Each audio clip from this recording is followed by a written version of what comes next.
大家好，我是田园，今天给大家分享一个玉米面豆沙卷的做法。首先我们准备100克的玉米面，然后再少量多次的加入大约110克的开水。接着我们用筷子先把它们充分搅拌均匀。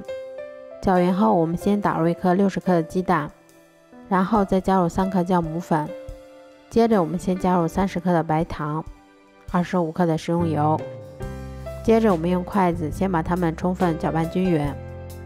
搅匀后，我们再少量多次的加入大约150克的普通面粉，然后用筷子先把它们搅拌成这种面絮状，然后再下手把它揉成像这种偏软一些的光滑面团。揉好后，我们先用手把它搓成长条，再用刀把它切成大小均匀的小剂子。我们取一个小剂子，先把它揉得细腻光滑一些，然后再把它按扁成小饼的形状。接着我们先把它擀成厚度约3毫米的牛舌状饼皮。擀好后，我们在表面先抹上一些豆沙馅儿。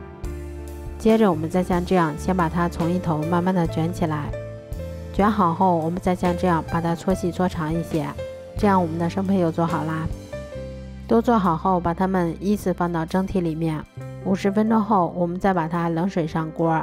开锅后用大火蒸20分钟左右就可以啦。蒸好后，我们把电饼铛先预热刷油，然后再把它依次放到电饼铛里面，全程用中小火慢烙，一直烙至底部金黄后就可以出锅啦。这样做出的玉米面豆沙卷吃起来底部金黄焦香，咬上一口还有一股浓浓的玉米和豆沙的香味儿。如果喜欢的话就试吧，喜欢我的视频就关注我吧，谢谢您的支持。